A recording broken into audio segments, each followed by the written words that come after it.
여기다가 지급금이나 공탁금에 대해서 관계인들은 이해 당사자들은 얘를 압류하면 되는 거지 토지 등기부등본은 다 얘가 원시취득이 되거든요. 그럼 사업시행자는 깨끗하게 종전에 어떤 권리든 다 말소가 되니까 사업을 할 수가 있는 거죠. 모든 하자도 다 원시취득. 그럼 사업시행자한테 좋기만 하는 거야? 우리 수도권에서 그런 사례 있어요. 폐기물, 땅속에 폐기물 잘 모르죠. 모르는데 폐기물 같은 경우에 어떻게 보면 땅값보다 더 얻을 수 있어요. 처리비용. 근데 원시취득이 되면 그런 하자들 다 없어진다고 그러죠. 우리가 하자당 청구를 못해요.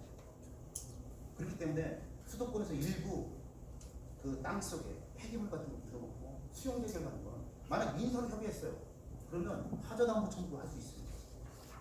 야, 너 하자 있는 물건을 남겨놓고 있으니까 손해배상 또는 뭐 소유권 넘겨줘 할 수 있어요. 그러나 수용적인 나는 원시적이에요.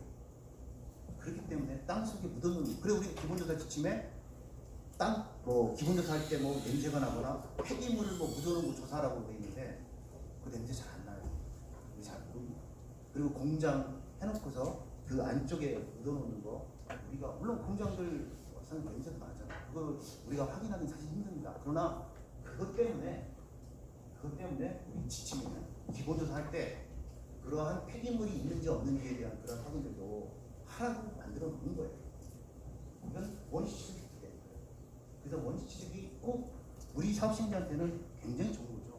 그렇긴 하지만 꼭 좋은 것만은 아니죠.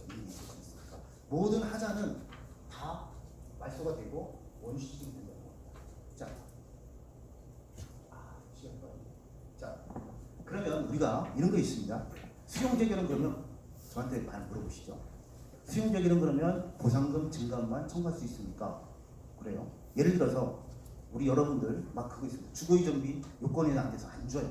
또 영업보상 안 줍니다. 그러면 싹 싸우죠. 민원 막 내고. 그러면 그 사람들 그럽니다. 야, 우리가 그렇게 막 싸울 때 한번 꼬셔보세요, 여러분들. 그러지 마시고 한번 수용재결 한번 가시면 어떻겠냐. 여러분들 주거이전비를 안 준다고 했을 때 그 사람이 권리 조치를 그러니까 그 사람이 주거이전비를 못 받는 사람이 어떤 조치를 할 수 있을까요? 민사적으로 손해배상 우리한테서 주거이전비 안 준다고 손해배상 청구 해나요? 안 됩니다. 일단은 우리 물론 이제 우리를 행정법적 용어로 당사자 소송 가능하지만 일단은 우리 그 판례가 원하는 것은 이 재결을 거쳐가는 거예요. 재결을 거치면 왜? 일단은 재결을 거친다 그러면 일단 행정법적 용어로는 얘가 처분입니다. 처분. 행정청이 법적 의무에 인해서 하는 처분 행위예요. 이 처분이 있어야만 행정소송이 가능하거든요. 근데 우리가 안 준다. 이건 처분을 볼 수 없습니다. 그래서 만약에 영업보상 되는데 우리가 보기에는 사업인정 이후에 들어왔고 아니면 물적, 인적, 영업보상 사실 한번 제 책 보세요.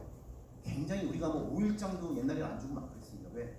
뭐 장소의 고정성 이런 것 때문에 인적, 물적도 여러 가지 논쟁이 많아요. 그런 부분들을 우리가 판단하기 힘들잖아요. 미루세요. 그 부분 저희도 인정을 하는데 지리외신이 좀 이래서 그러니까 중앙토지수용회는 보상의 전문가들이 위원으로 구성되어 있습니다. 거기 한번 의견을 판단을 받아주시면 어떻겠습니까? 선생님도 변호사가 한번 건드니까 뭐 수용재결은 한 장 내면 되는 거다. 한번 이걸 봐서 우리가 판단 한번 받아보시죠. 그리고 선생님도 이 재결이 아니면 소송 못 갑니다. 일단 재결을 한번 거쳐보십시오라고 민원을 좀 미루세요. 그래 여러분 주거이전비 민원, 영업보상 민원, 보상금 감정평가에서 하는 보상금 증감 말고 이런 것들 미루시라. 그리고 여러분들 그런 거 있습니다. 옛날에 그 판례 있었죠. 담당자 크게 다쳤는데 영업보상 안 된다고 해서 그냥 가지고 있었습니다. 근데 그 사람이 수용재결 청구를 한 거예요. 그러니까 이 사람은 이게 보상이 안 되니까 그냥 가지고 있었습니다. 서류에. 근데 우리 수용재결 청구를 하면 60일 이내에 해야 돼요. 넘으면 가산금 물죠. 그처럼 그냥 서류 가지고 있었어요. 근데 나중에 담당자 바뀌고 나서 그 사람이 얘기하니까 그때가 제가 수용재결을 했어요. 근데 토지수용위원회에서 영업보상 해주라고 했어요. 그러면 그 기간 동안 가산금 그건 저는 담당자. 그래서 수용 재결은 어찌됐든 우리가 주거 이전이 됐든 뭐 보상이 안 된다고 하면 수용 재결로 해주시고 또 그걸 또 재결 청구하면 반드시 수용 재결 청구해줘야 돼요. 그럼 어떻게 청구해야 돼요? 사업시행자 제시액 제로죠, 제로. 우리는 제로로 올리는 겁니다. 영원으로 올리고 이 부분에 대해서 재결 수용위원회에서 판단을 받아보는 거예요. 그러면 사업시행자 네 말이 맞아 하면 끝나는 거고 사업시행자 말이 틀려 그러면 걔가 영업하다 얼마를 재결을 내려주는 거죠. 그래서 수용 재결을 가능하면 가십시오. 물론 이제 판례가 이제 민사소송은 안 됩니다. 우리도 이제 민사소송은 안 되지만 행정계 이렇게 처분을 대상으로 한 항고소송이라는 게 있고 처분이 없어도 어떤 법률 관계를 다투는 그런 데에서는 당사자 소송이라고 해서 우리 LH를 직접으로 할 수도 있다고 판례가 최근에 나와 있어요. 그러니까 우리를 상대로 해서 직접 뭐 주거이전기 소송을 할 수도 있습니다. 근데 그거는 기존의 판례들 쭉 보면 대부분 이 처분을 거쳐 오라는 겁니다. 이 재결 1차적으로 왜냐하면 우리가 안 된다고 하는 것은 이런 처분의 성격이 없다고 보는 거예요. 그래서 중앙토지수용위원회에서 이런 재결이라고 하는 이 처분을 내리면 이 처분을 국제해서 소송이 가능합니다. 그래서 여러분들이 이제 민원 받으시면 그렇게 되는데 자 재결 얘기가 나왔으니까 조금만 더 하고 갈게요. 자 그렇다고 해서 여러분들 자 이 재결이 나면 우리가 또 이제 한번 더 그러면 다 수용 재결로 가느냐? 우리가 주민들한테 이제 그 여러 가지 혜택 차원에서 맨 끝에 이제 수분양권을 좀 정리해놨어요. 이주택지, 협의 양육택지, 생활대책문제, 자 이런 것들의 권리구제는 어떻게 갈까? 이건 우리가 이주대책이라는 것은 이 토지보상법에 사업시행자가 이주대책을 세워야 되는 공법상 의무예요. 이것은 우리가 처분행위를 할 수가 있어요. 우리가. 그래서 보세요.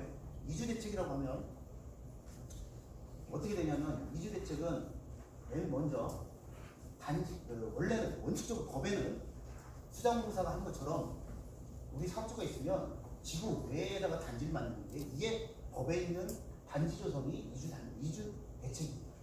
이게 원칙이에요. 단지가 1번이고 근데 법에는 없는데 시행령에 갑자기 사업지구 내에 택지나 주택을 주는 경우도 이주 대책을 보고 있어요.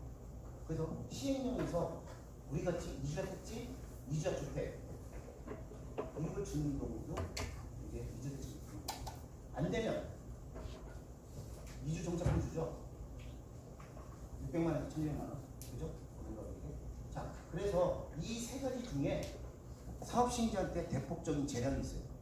어떤 걸 하든 사업시행자 네가 알아서 해라. 이거는. 그래서 우리는 이주단지를 만들어줄 수도 있고, 근데 우리가 이주단지 만드는 건 없습니다. 수장공사가 우리가 이주단지 만들어주는 건 제 경우는 없어요. 우리는 대부분 택지, 이주자 택지, 이주자 주택 이걸 합니다. 그리고 이게 안 되면 이주정착금 이렇게 해서 1,200만 원 주고.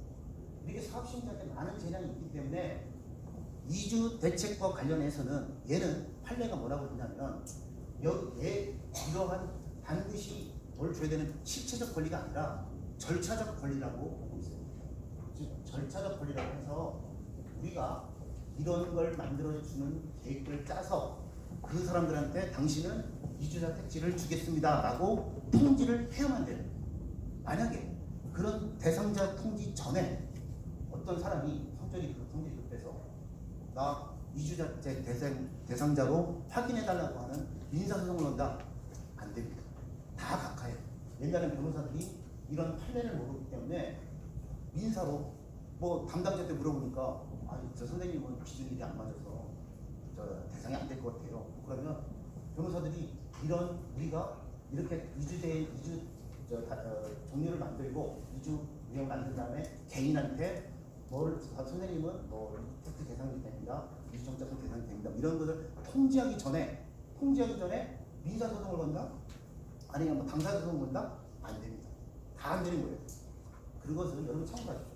이건 법률에서 절차적 권리이기 때문에 우리가 꼭 그 사람한테 당신 적격입니다. 당신 부적격입니다. 라고 하는 그 처분이 있어야 돼요.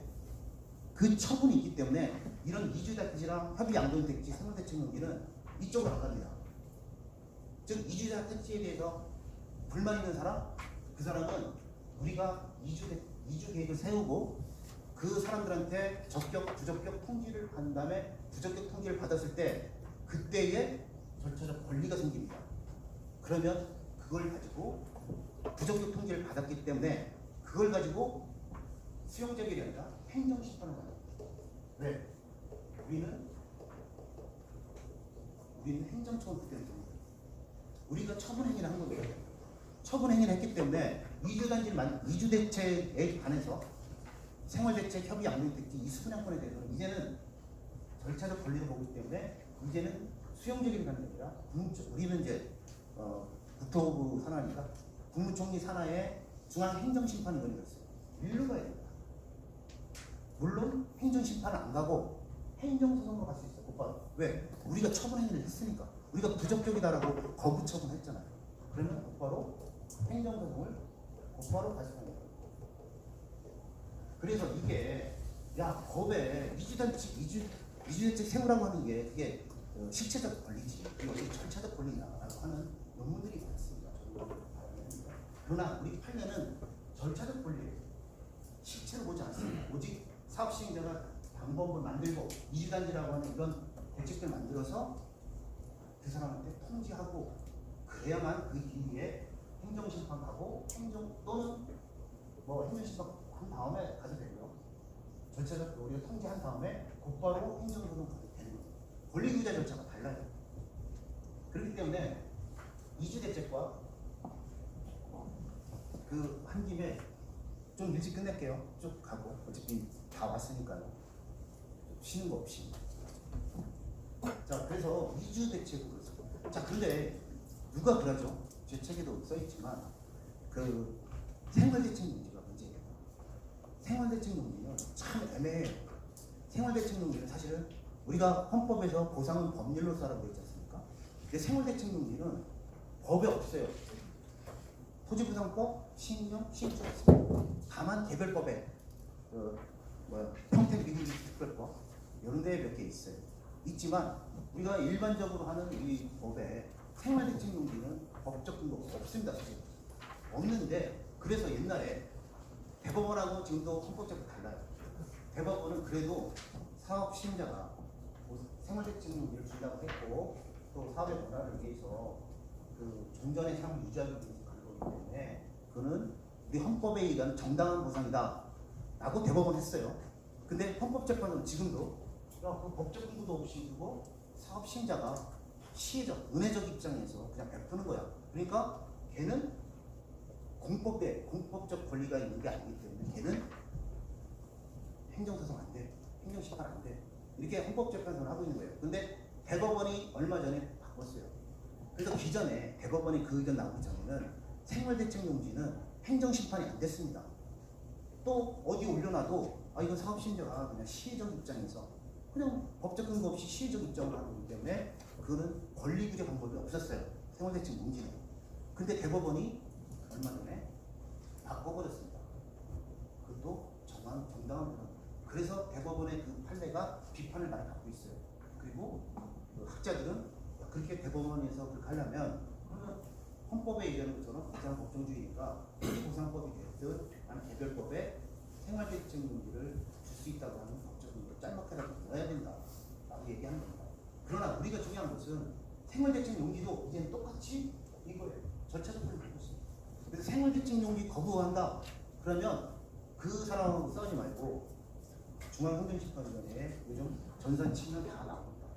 그 저기 이거 좀 변호사상 돈 많이 드시니까 행정사한테 아니면 좀 이거 좀 코치 받으셔서 행정심판위원회 인터넷으로 다 해요. 이제 제출해 주십시오. 우리를 필요로 해서 그런 식으로 상담을 해주세요. 계속 싸워봐야 원점이잖아요. 민원을 해결하는 방법은 어찌됐든 타기관에 미룰 수 있는 것도 중요한 방법 중에 하나예요. 근데 이주대책은 수도권의 피가 얼마입니까? 2억 3억씩이에요.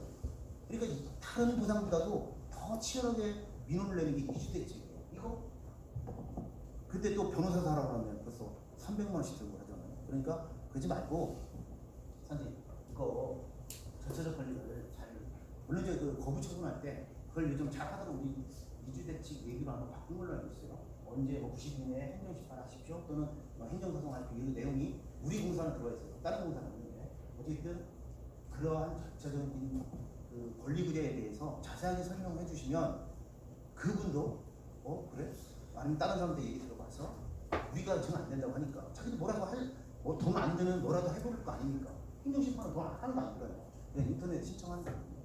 그래서 권리구제를 자세하게 각 항목마다 보상금 중감은 수용되기고 수부량권은 이러한 행정심판 또는 소송이야 돈 드니까 빼더라도 이런 행정심판을 갈 수 있는 절차들을 자세하게 상담을 해줘서 그 민원을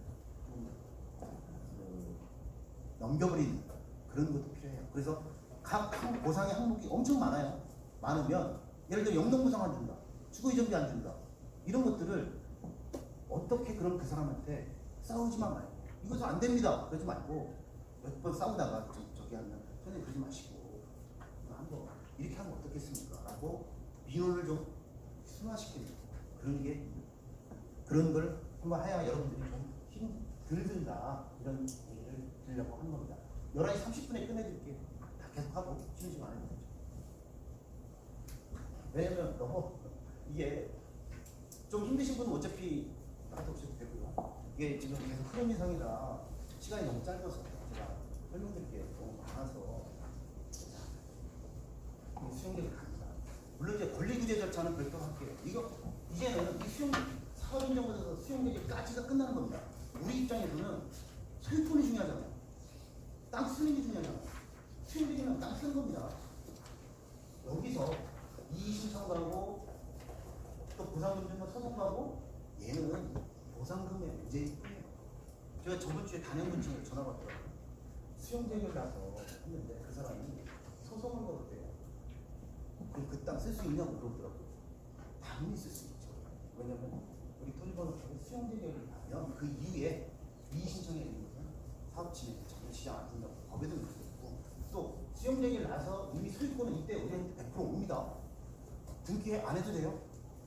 우리 민법에 우리가 어떤 사용을 하려면 등기해야 되잖아요.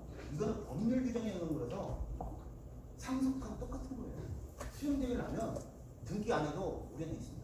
그리고 옛날에 여러분들은 지금 아니지만 옛날에 우리 선배들 일이 많을 때는 수용제기를 하고 나서 우리한테 소유권 넘겨와야 되잖아요. 바쁘니까 안 넘겨와요. 안 넘겨오니까 결국 이 수용제기를 하는 게 표시가 안 되잖아요. 그래서 그 토지에 있는 이해당사자들 경매 신청해가지고 경매까지 갔어요. 경매까지 갔습니다. 그게 나중에 우리가 알고 보니까 수용 등기를 하려고 보니까 경매가 돼 있는 거예요. 그거 다 말소돼요. 왜? 수용 등기를 하는 이 시점에 등기를 하든 안 하든 다 우리한테 넘어오는 거예요. 이런 이의제기를 가고 소송쟁하는 거는 그건 다 보상금만 가지고 싸울 뿐이지 소유권은 이때 다 100% 넘어오는 거예요. 원시적으로 넘어온다고 했잖아요. 등기하든 안 하든 상관없어요. 그렇지만 요즘 그런 민원들이 있기 때문에 등기를 빨리 합니다. 수용제기를 나면 다 등기해버리잖아요. 법률 규정에 의해서 소유권이 수용제기를 나면 지급이나 공탁 조건으로 사용 개시일에 소유권 넘어온다고 법률에 되어 있잖아요. 법률에 되어 있으니까 등기 안 해도 상관이 없는 겁니다. 그렇지만 그런 문제가 생기기 때문에 등기하는 거죠. 자, 그 다음 수용제기. 이게 이제 그런 원시적 조건 모든 하자가 다 없어집니다. 그런데 우리가 수용제기를만 가나요? 정중과 같은 아니 그럼 협의보상도 하지 않습니까? 협의보상을 하는데 우리나라 등기 공신력 있는 거 아니잖아요. 우리나라 A라고 등기돼 있다고 해서 그 사람이 무조건 맞아요? 아닙니다. 그 사람 취소됐습니다. 우리나라 등기는 공신력 없어요. 소유자가 바뀔 수도 있어요. 그리고 또 그런 걸 떠나서라도 어떻게 됐든 정주 같은 거 지금 우리 여러분들 보시면 되겠지만 정주는 서류도 많고 굉장히 불안해요. 그리고 금액도 커요. 자, 그 협의보상 와. 그러면 우리가 뭐 소유자 또 요즘 남녀 평등이 돼가지고 또 이거 정중원 중에 여자분도 참여시키십시오 뭐 이런 것들 많이 합니다. 그래서 정중 계약을 거의 불안해서 못해요 우리 직원들이. 그거 사실 맞아요. 또 나중에 그러한 그 결의가 무효다라고 보면 그거 다시 들어가요. 그래서 우리 지침이에요. 자, 협의보상은 그런 거죠. 무엇은 수용제기와 똑같은 효력을 주면 되지 않겠냐 해서 협의 성립 확인자를 보겠습니다.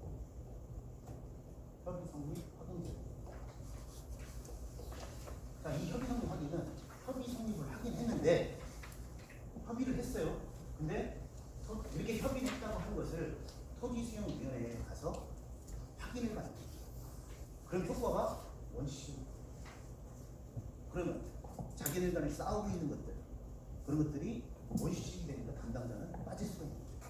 그러니까 불안하고 소유권이 분쟁해서 얘가 진정한 소유자가 아닌데 물권 같은 경우에 뭐 보증인들 뭐 3-4명 하는 경우 있지 않습니까? 이거 불안하잖아요. 나중에 이장님이 술 먹고 찍어줬을 수도 모르고 뭐 보증인도 뭐 동네 사람이니까 소유자가 바뀔 수도 있지 않습니까? 물권 같은 경우 협의 성립하면 무조건 받아 보시는 거예요. 종중 같은 경우는 요즘 협의 성립 100% 받지 않습니까? 종중 제가 알고 있기로는 다 받는 거예요. 협의 성립 받아서 돈 드는 거 아닙니다. 돈이 들 수는 있는데 이제 공증을 하면 빨라요. 공증을 하면 토지수용위원회에 딱 통보하는 순간 토지수용위원회 접수하면 협의 성립 효과가 나오는 거고, 이제 만약에 공증을 안 하면 수용 절차처럼 시군구에 공랑하고 그 소유자가 이게 협의 성립 방법 아니냐 뭐 그런 확인 절차 거친 다음에 이제 중토위에서 수리를 하게 되면 그때서 이제 원시적 효과가 나와요. 협의 성립은 여러분들이 1차적으로 좀 불안하다 싶으면 다 받아놓으세요. 그리고 공증 비용이 물론 이제 협의 계약할 때 공증을 전체를 이제 세트로 공증을 하는데 공증 비용이 좀 들긴 해요. 100만 원짜리도 있고 뭐 금액에 따라서.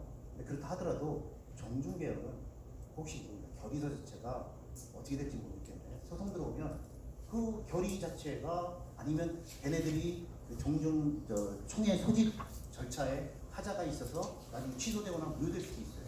그렇기 때문에 종중 계약을 만약에 해준다고 하면 협의팀이 다 가져가세요. 그러면 일단 우리는 빠질 수 있습니다. 자기네들 간에 왜냐면 우리는 멋있지.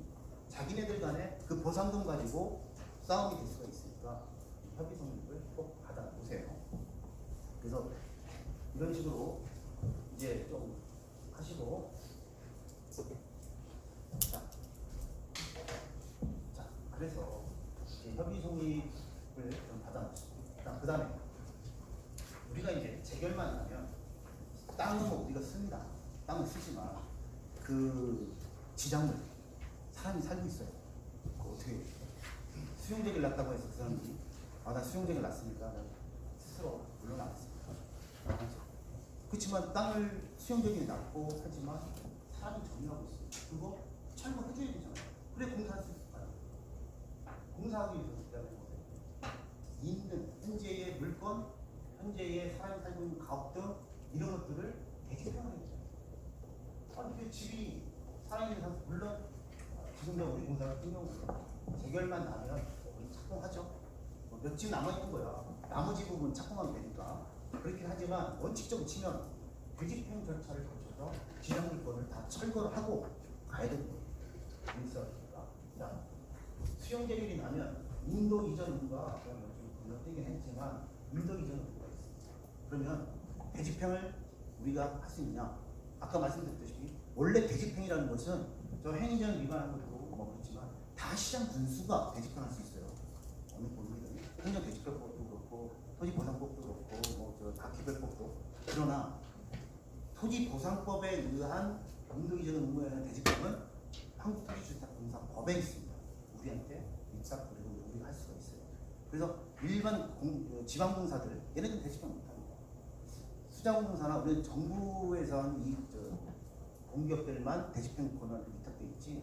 그래서 일반 지방공사, 경기도시공사 이런 데는 걔네들 법에 위탁권도 없어요. 걔네들은 대지평 못합니다. 그건 무조건 시장공사한테 가서 부탁해야 돼요. 그래서 우리는 한국토지주택공사법에 있기 때문에 대지평이 가능합니다. 우리 명의로. 하지만 이 대지평이 무슨 문제가 생기냐? 말 그대로 대지평은 대신 집행하는 거예요. 이 물건을 여기서 이쪽으로 모두 옮길 수가 있습니다. 근데 문제가 되는 건 사람이 살고 있어요. 내가 살고 있어. 내가 원하지 않아. 근데 나를 끌어내는 게 대지평인 거야. 너 누구 대신할 수 있는 거야. 그림을 대신 그리는 거야. 그거 대지평이 아니죠. 그래서 대지평을 우리가 이제 신청을 하면서 무슨 문제가 생기냐면 이 대지평을 집행을 정지해달라고 하는 이런 법원에다 신청을 해버려요. 그러면 판사들이 이 사람을 끌어내고 하는 거? 이거 대지평 영역이 아닌데? 대지평을 하지 마.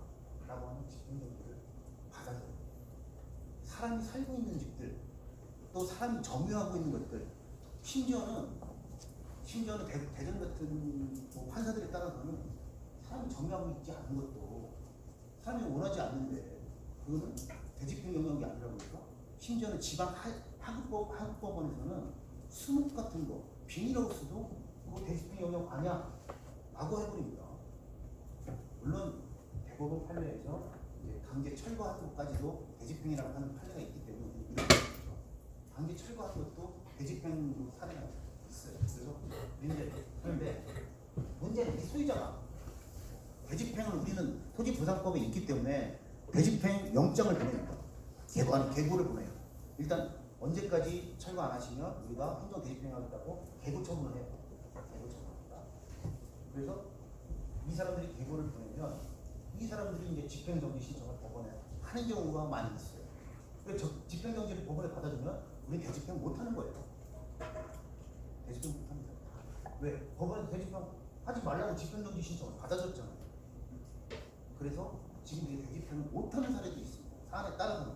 그러나 토지보상법에 우리가 대집행 할 수 있다고 되어 있기 때문에 저희는 사실은 할 수 있다고 보는 게 학계에서도 맞고 판례에서도 있습니다. 있지만 이런 강제로 대집행하는 부분에 대해서 사람 살리는 부분에 대해서 하급심 판사들이 집 같은 경우 집행을 받아줘요. 그러다 보니까 실제로 대집행을 못하고 그럼 대집행을 못하면 그럼 민사로 가요. 이것도 모순이 있습니다. 민사로 가야 되기 때문에 그다음에 그럼 우리가 쓰는 철거단의 가처분이라는 게 있습니다. 철거단의 가처분. 이건 민사예요. 철거단의 명도 이전 소송도 있고요. 철거단의 가처분이라는 게 명도 소송도 있습니다. 민사로 하는 게 명도 소송도 끌어내는 거예요. 내는 거긴 한데 명도 소송은 일반적인 소송이에요. 그러니까 1심, 2심, 3심 갈 수도 있어요. 명도 소송. 근데 철거단의 가처분은 말 그대로 공사가 급하다라고 판단되면 판사가 일단 철거단을 할 수 있도록 결정을 내려줍니다. 그래서 우리가 주로 쓰는 건 대집행이 가능하면 대집행을 하고 안 되면 철거단의 가처분입니다.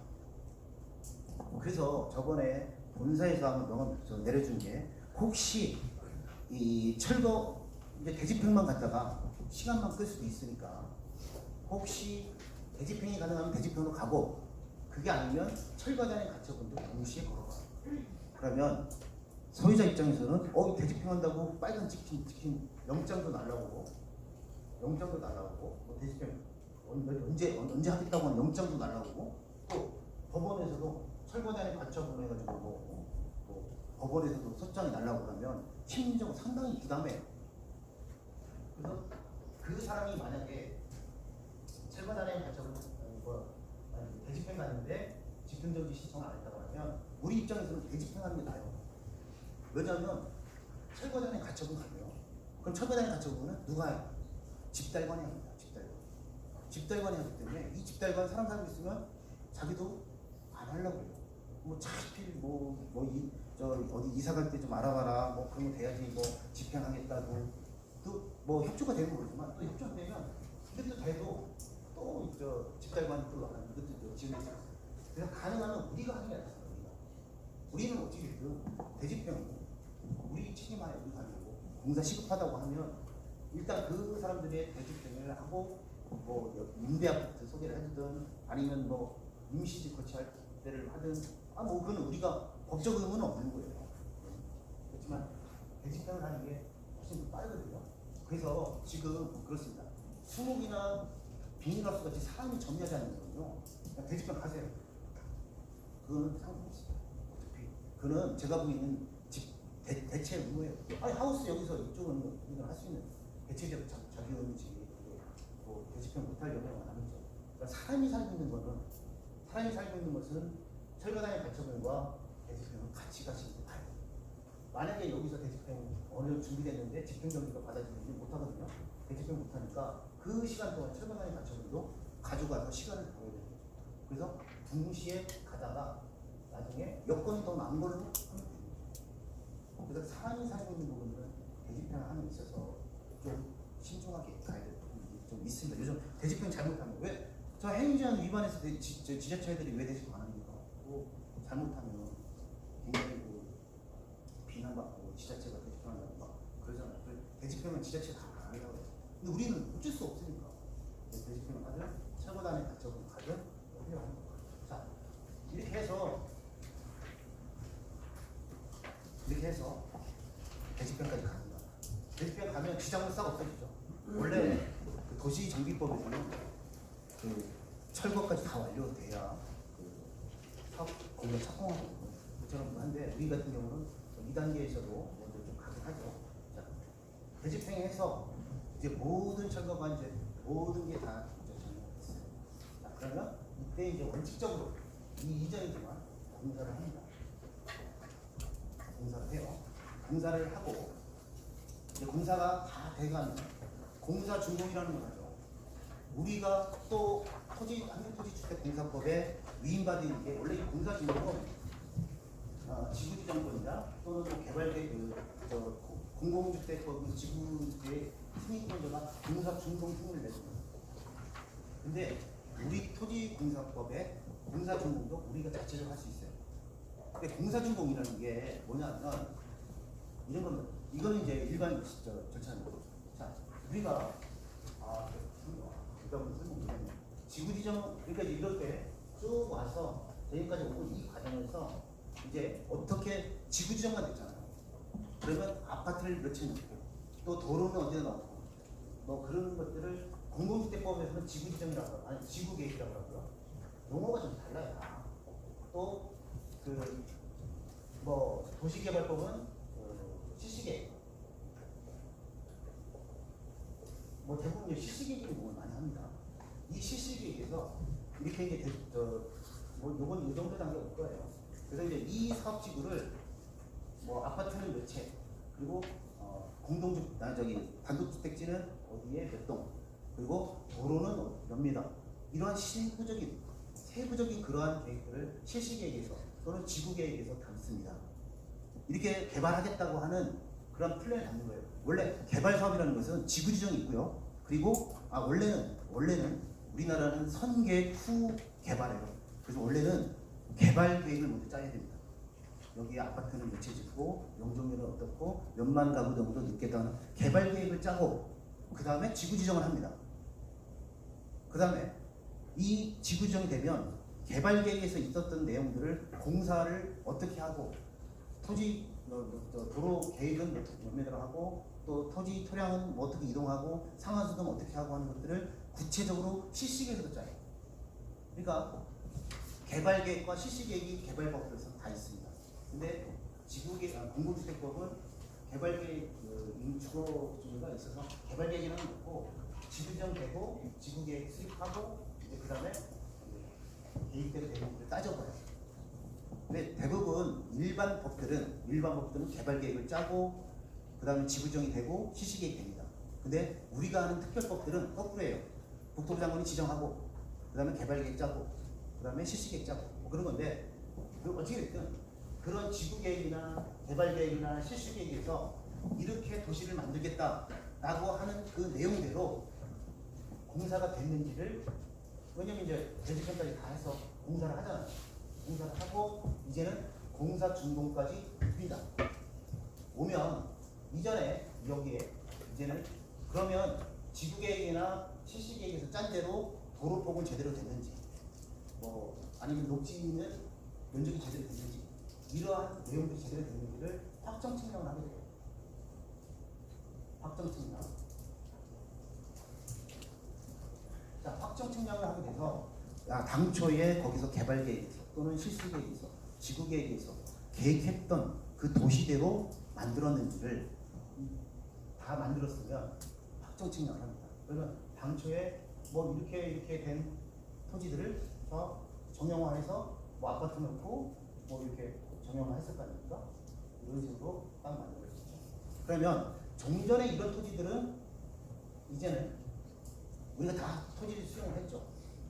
다 토지 수용을 하든지 협의를 당했어요. 그래서 공사를 해서 이런 토지대로 정형화된 토지대로 도로, 아파트, 단독주택지 이런 식으로 만드는 거잖아요. 이걸 만들었습니다. 그러면 확정 측량을 해서 여기에 면적. 왜냐면 종전에 이 면적들은 확정 측량 면적이 아니죠. 그냥 우리가 이제 이 지구계만 측량을 하는 거예요. 측량을 한 거고, 이게 만약에 1,100평이다. 100평이라도 확정 측량을 해보면 이 허용 오천 범위 내에서 뭐 102평이 되거나 또 뭐 103평이 되거나 이렇게 됩니다. 그러면 얘 100평으로 지금까지 이제 지구계획이나 시식에서 100평으로 짰잖아요. 확정 측량을 해보니까 이제는 아파트는 몇 평, 도로는 몇 미터의 도로에 뭐 이런 세부적으로 도시가 만들어진 거잖아요. 이것을 가지고 최종적으로 시식의 승인을 다시 받습니다. 자, 이때 계획 때 100평이었지만 최종적으로 도로를 깔고 또 아파트 이런 부분을 다시 대한 국토정보공사에서 뒷점 내려서 다시 측량을 다 해보니까 여기 내에 이제 뭐 허용차 범위에 이게 100평이 아니라 102평이다 라고 이제 최종 시식의 승인이 나게 되는데, 최종 시식의 승인이 나면 이게 이제 사업 준공이라는 거예요. 여러분들 공사 준공은 공사만 마쳤다는 거예요. 이렇게 공사만 마친 거예요. 여기 도로 5m면 5m가 제대로 됐는지 그런 것들을 확정 측량해서 아 도로 5m 됐네 뭐 해서 그런 것들을 반영해서 공사 준공은 공사가 완료된 걸 얘기해요. 그렇지만 우리가 얘기하는 건 공사가 중요한 게 아니잖아요. 이제는 우리가 얘기하는 건 이 2단계에서 이 이후에 분양까지 하잖아요. 이 분양자들한테 분양은 우리 구정면적으로 준 거잖아요. 나중에 이 땅들을 그 사람들 넘겨줘야 되잖아요. 그렇기 때문에 우리가 최종 시식의 승인을 받으면 자 종전에 100평으로 알았지만 우리가 다 측량을 다시 조성된 걸 기준으로 측량해 보니까 102평이에요. 그럼 최종 시식의 승인을 고시를 합니다. 그러면 이 102평, 자 얘가 이제 사업이 완료예요. 얘가 사업 준공이에요. 우리한테 중요한 건 사업 준공. 이 사업 준공을 해야만 종전의 토지 대장들 싹 없어지고 이 새로운 토지로 새로운 직원, 새로운 행정명으로 옛 토지가 새로이 바뀌는 겁니다. 그래서 최종 시식의 승인을 보고 그 다음에 이제는 뭐래요? 등기 근무를 종전의 토지 대장 폐쇄되고 새로운 토지 대장이 만들어지면서 새로운 등기 부등본이 만들어져서 새로운 권리관계를 새로 분양받은 사람들한테 넘겨주는 거죠. 이것이 우리의 수용 자체입니다. 자 여기서 사업 준공과 관련해서 누가 또 하는지 모르겠는데 만약에 여기에 이 원리는 뭐냐면 얘가 이렇게 돼 있지만 얘가 이렇게 바뀌려면 지적법에 얘가 한 필지로 합병이 돼야 된다는 전제하에 이렇게 바뀌는 거예요. 그렇다면 여기에 당초 있던 것 중에 예를 들어 1제곱미터라도 취득이 안 된 거 있다. 사업 준공합니다. 큰일 납니다. 왜? 우리가 이미 분양을 했잖아. 이 분양자들한테 언제 등기를 내주겠습니다. 그때 되면 예를 들어 2002년 20년 12월에 등기가 가능합니다. 그때 등기가 가능하다는 얘기는 뭐예요? 그 사람이 그 등기를 가지고 재산권 행사를 할 수 있다는 거잖아요. 뭐 돈을 대출 받거나 또 아니면 다른 사람을 팔거나 그런 재산권 행사를 할 수 있다라고 사업준공 시기를 알려줬는데 만약에 여기 1제곱미터가 취득이 안 됐어요. 그러면 토지대장 폐쇄 안 되고 왜냐면 한 토지가 안 돼버리잖아요. 안 되기 때문에 이렇게 새로운 토지나 등기부등본을 만들 수가 없다는 얘기예요. 그러니까 우리가 보상에서 제일 중요한 게 사업준공이 다가오면 이 대사작업이라고 합니다. 종전에 있는 이 토지들 한 필지부터 빠졌는지 안 빠졌는지 확인해야 돼요. 그리고 이걸 어떻게 확인하느냐면 지적부서도 확인하는데 우리가 사업 인정을 받게 되면 사업 착수 신고를 합니다. 사업 착수 신고를 하면 거기에 토지대장을 띄면 우리가 사업 착수 신고했다는 표시가 나와요. 도시개발사업지구라는 그런 거기에 있습니다. 우리가 사업 시행 신고했다는 내용이 나와요. 지적부서는 우리가 행정청은